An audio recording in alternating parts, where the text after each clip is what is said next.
السلام علیکم ورحمۃ اللہ وبرکاتہ۔ کیا اسلام کے اندر اس بات کی اجازت ہے کہ بیگم وہ اپنے مرد کو، اپنے شوہر کو طلاق دے دے؟ جی بالکل، اسلام کے اندر اس بات کی اجازت ہے کہ ایک خاتون اٹھ کر وہ اپنے شوہر کو طلاق دے دے۔ اب آپ کہیں گے کہ یہ میں کس طرح کی بات کر رہا ہوں اور یہ میں کون سا ایک نیا مسئلہ لے آیا ہوں؟ یہ نیا مسئلہ نہیں ہے، اصل میں ایک بحث چل رہی تھی، ہمارے ہاں مولانا حضرات بیٹھے ہوئے تھے دوستوں، ان کے ساتھ اسی پر بات چل رہی تھی یورپ کے قانون کے اندر کہ وہاں پر خاتون کو اس بات کا حق ہوتا ہے۔ تو میں نے کہا کہ بالکل یہ اسلام کے اندر بھی موجود ہے، تو وہ چونک پڑے، اسلام کے اندر بھی یہ ہے؟ میں نے کہا بالکل ہے، اور ہم نے کتابوں کے اندر، مدرسوں کے اندر اس چیز کو پڑھا ہوا ہے کہ عورت بھی جو ہے وہ مرد کو طلاق دے سکتی ہے۔ تو پھر میں نے اس چیز کو تھوڑی اور وضاحت سے چاہا، میں نے سمجھا کہ یہ تو بالکل لوگوں کو پتہ ہی نہیں ہے، اس بات کا علم میرے خیال کے اندر لوگوں کو نہیں ہوگا کہ کیا آیا شریعت نے بھی اس بات کی اجازت دی، اور ایک مسلمان معاشرے کو، کہ عورتیں بھی اپنے شوہروں کو طلاق دے سکتی ہیں۔ اچھا یہ کس طرح سے ہے؟ اس کا طریقہ فقہ کی کتابوں کے اندر لکھا ہوا ہے۔ دیکھیں طلاق جو ہے نا، یہ مرد کا حق ہے، بیسکلی طلاق کیا ہے؟ مرد کا حق ہے، اور شریعت کے اندر، فقہ کا اندر قاعدہ ہے کہ ایک شخص اپنے حق سے وہ دستبردار ہو سکتا ہے اور اپنے اس حق کو آگے فارورڈ کر سکتا ہے، کسی اور کو دے سکتا ہے۔ مثلا میں اگر کسی چیز کا مالک ہوں یا کوئی مجھ پر کسی چیز کا الزام ہے، تو میں کسی کو اپنا وکیل بنا سکتا ہوں کہ تم میری طرف سے اسے جواب دے دو، یا میری طرف سے یہ چیز بیچ دو یا حوالہ کر دو۔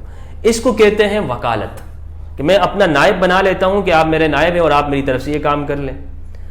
دوسرا ہوتا ہے، اس کو وکالت کہتے ہیں، اور ایک لفظ اور استعمال ہوتا ہے تفویض طلاق کا، کہ آپ کا جو حق ہے طلاق کا، یہ آپ پورا کا پورا اٹھا کر دوسرے کو، اپنی بیگم کو دے دیتے ہیں، اور آپ اسے یہ کہتے ہیں کہ بیگم یہ طلاق کا جو حق ہے جو میرا تھا، یہ میں آپ کو دے رہا ہوں پورا کا پورا، آپ کبھی بھی اس شادی کو فنش کر سکتی ہیں، ختم کر سکتی ہیں، کیونکہ شریعت کے اندر یہ جو شادی ہے یہ کانٹریکٹ ہوتا ہے، میاں بیوی کے درمیان میں کیا ہے؟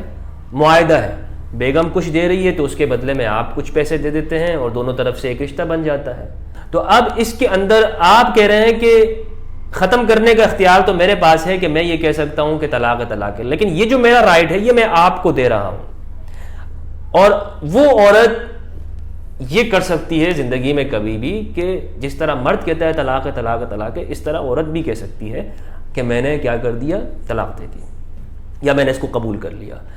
اب اس کے جو وکالت ہے اور تفویض طلاق، دونوں میں فرق یہ ہے کہ وکالت جو ہوتی ہے، وکالت سے وکیل کو آپ برخاست کر سکتے ہیں، آپ نے ایک دفعہ حق دے دیا، آپ کہتے ہیں یار میں واپس لیتا ہوں اب تیرے سے، بس تو ہٹ جائے یہاں سے، آپ نے اس سے اپنا پورا رائٹ حق لے لیا۔ لیکن تفویض طلاق سے آپ حق واپس نہیں لے سکتے، ایک دفعہ آپ نے بیگم کو دے دیا، اب بیگم کے پاس یہ حق چلا جائے گا اور وہ کبھی بھی اس کو ختم کر سکتی ہے۔ تو یہ اس لیے ہوتا ہے کہ جیسے بعض جگہوں پر کچھ خواتین ایسی ہیں جو چاہتی ہیں کہ میرے پاس رائٹ رہے، تو وہ پھر یہ حق اس کا استعمال کرتی ہیں۔ ہماری فقہ حنفی کے اندر، کتابوں کے اندر بالکل یہ موجود ہے کہ خواتین وہ اپنے آپ کو کمزور نہ سمجھیں، بلکہ ان کے پاس بھی یہ رائٹ موجود ہوتا ہے کہ وہ اس رائٹ کا، اس حق کا استعمال کر کے شادی کے اس تعلق کو کسی بھی وقت میں ختم کر سکتی ہیں۔ تو یہ ایسی ایک مسئلہ تھا جس کو تفویض طلاق کہتے ہیں۔ اگر آپ ڈیٹیل دیکھنا چاہتے ہیں تو کسی بھی کتاب کے اندر ڈیٹیل میں دیکھ سکتے ہیں اس کی کیا شرائط ہیں، کیا طریقہ کار ہے، تو وہاں پر آپ اس کو سمجھ سکتے ہیں۔ بہت بہت شکریہ۔